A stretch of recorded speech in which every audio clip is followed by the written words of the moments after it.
Bienvenida o bienvenido a este curso de ecografía clínica. En este tema vamos a hablar de la vena cava inferior y de su utilidad. La vena cava inferior está atravesando el parénquima hepático dirigiéndose a la aurícula derecha. Estos van a ser un poco las referencias anatómicas que vamos a ver en el plano. Veremos el corazón, o veremos en este caso la aurícula derecha, veremos el hígado, veremos el diafragma y veremos la vena cava inferior introduciéndose en la aurícula derecha. Para ver la vena cava inferior, tradicionalmente hablamos de un corte longitudinal. Sin embargo, hoy por hoy cada vez se considera más el corte transversal como otra alternativa para evaluar el colapso o el diámetro de la vena cava inferior. Bien, lo que vamos a ver esquemáticamente es algo parecido a esto. Tendremos el parénquima hepático. A través del parénquima hepático vamos a ver un vaso que aboca a la aurícula derecha, que está por encima del diafragma, y ese vaso será la vena cava inferior. Bien, para diferenciarlo de la aorta tenemos en cuenta varios aspectos. La vena cava inferior es una vena que habitualmente no es pulsátil. La vena cava inferior carece de calcificación o irregularidad en su pared y la vena cava inferior discurre en el medio del ilio hepático. Luego, por encima y por debajo de la vena cava inferior debe haber parénquima hepático, como si fuera un sándwich. Si vemos parénquima hepático y un vaso y luego no vemos nada o vemos columna, estaremos viendo en la aorta abdominal. Bien. ¿Qué es lo que vamos a ver? Esquemáticamente, esta es la representación en un paciente. Vemos el parénquima hepático, la aurícula derecha y la vena cava inferior.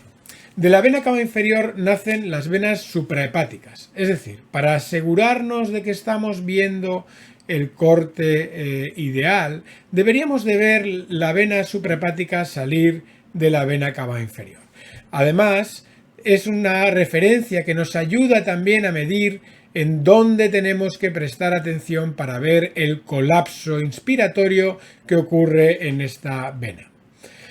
En una ventana, en un corte transversal, veríamos el diafragma, el hígado y la vena cava inferior cortada de través, y veríamos también salir las tres venas suprahepáticas. Aquí en la imagen ecográfica veríamos el punto amarillo, es la vena cava inferior cortada de través.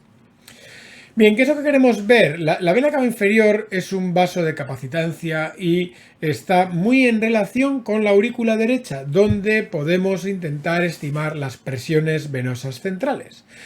Bien, ¿qué es lo que ocurre? Cuando nosotros nos inspiramos, se produce una presión negativa en el tórax y tiende a absorber o a aspirar el flujo de las venas, no solo la vena cava, sino esto también se debe de ver en venas periféricas, y en ese sentido, esta variación respirofásica debe de existir siempre que la presión en la aurícula derecha no sea muy grande. Si la presión en la aurícula derecha empieza a ser grande y empieza a compensar esa presión negativa intratorácica, la vena cava deja de poder colapsarse. Lo que nos vamos a fijar es el diámetro de la vena cava. El diámetro de la vena cava inferior normal es inferior a 2 centímetros. Y en el colapso puede ser del 0, del 25 o del 50%. En otras ocasiones habíamos planteado que en otros cursos hablábamos de que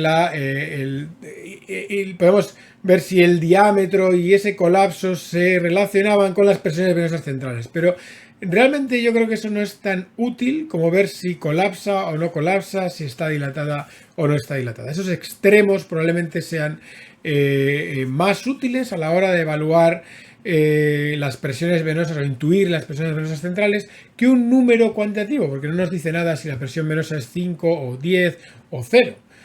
Vamos a ver diferentes ejemplos, que es yo creo que lo más importante.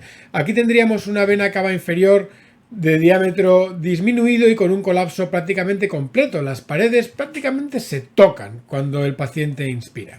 Vamos a ponerlo otra vez. Esto es una imagen de un paciente cuyas presiones venosas centrales serán probablemente bajas. Este es un paciente que muy probablemente esté con un volumen extracelular contraído. Bien, este caso es un paciente con una vena cava inferior dilatada, pero que tiene un colapso inspiratorio. Veis que al inspirar la vena cava, las paredes se acercan, pero el diámetro de la vena cava es muy llamativamente aumentado. Es decir, estamos haciendo un escaneo a 18 centímetros, luego la vena cava inferior puede que mida en torno a los 3 centímetros de diámetro. Este, sin embargo, es un paciente con una vena cava inferior dilatada y sin colapso inspiratorio apenas. Veis que cuando el paciente hace un esfuerzo inspiratorio e intenta mover el diafragma, la vena cava inferior no disminuye de calibre. Veis aquí también claramente cómo sale la suprahepática de la vena cava inferior. Bien, este es un corte transversal en el que veis que salen las diferentes venas suprahepáticas. A veces es difícil que las 3 venas suprahepáticas las podamos ver en el mismo plano. Este plano también nos puede servir a esta altura para ver el colapso inspiratorio de la vena cava o intuir su diámetro. ¿De acuerdo? A veces encontrar una ventana en el corte longitudinal es complejo. El paciente puede estar con mucho meteorismo o puede ser difícil técnicamente y podemos verlo, intentar verlo también con el corte transversal. Acordaros que el corte longitudinal habitualmente lo haremos con la sonda convexa, pero en pacientes que estén muy obesos. A veces puede haber un poquito de incompetencia de partes blandas con la huella tan grande de la sonda convexa, y utilizar la sonda sectorial, la sonda que habitualmente utilizaremos para hacer la ecocardioscopia, puede ser una alternativa, porque la sonda sectorial tiene una huella mucho más pequeña y la podemos orientar y enfocar mucho mejor. Bien, vamos a hablar un poco de las indicaciones para la medición de la vena cava inferior. Es una aproximación, no es exacto, a la presión venosa central en pacientes que no están conectados a ventilación mecánica. La ventilación mecánica abole ese esfuerzo, esa presión negativa, eso realmente no nos hace poder intuir esa relación del colapso con la presión que hay en la aurícula derecha, pero en pacientes que están en ventilación espontánea nos puede aproximar. Y mi consejo es que os aproximéis en vena cava dilatada y sin colapso, o vena cava de tamaño normal y con colapso amplio. Esos dos extremos probablemente sean más útiles que realizar un intento pormenorizado de acercamiento a una cifra cuantitativa de la presión venosa central. Bien, cuando hablamos de insuficiencia cardíaca derecha, la mayor parte de pacientes tienen insuficiencia tricuspidia y puede ser esta grave, y la vena cava que vamos a ver es una vena cava que probablemente de forma normal ni se colapsa y está dilatada, y eso nos tiene que ayudar a guiar el tratamiento, sino que hay luego otras cosas que hablaremos en el tema de congestión venosa sistémica, como el flujo portal, que quizás tengan una relevancia mayor a la hora de orientar el tratamiento de estos pacientes. En los pacientes en los que hemos intentado resucitar utilizando la vena cava como un subrogado de presión venosa central, realmente hemos demostrado una utilidad muy limitada. Las personas que tienen unas presiones venosas centrales elevadas porque tienen una cardiopatía, por ejemplo, pueden requerir una resucitación con volumen, y nosotros estaríamos ciegos al utilizar este tipo de parámetros. Para ver esto ya hablaremos más adelante de test dinámicos en otras localizaciones, o el cambio del gasto cardíaco, por ejemplo. En monitorización hemodinámica es algo que está mucho más correlacionado con la necesidad o no, o la predicción de respuesta a fluidoterapia de un paciente. Y donde debe estar probablemente la mejor indicación, el mayor rendimiento del uso de la vena cava inferior, es en el taponamiento cardíaco. Ningún taponamiento cardíaco debe de tener una vena cava que colapsa.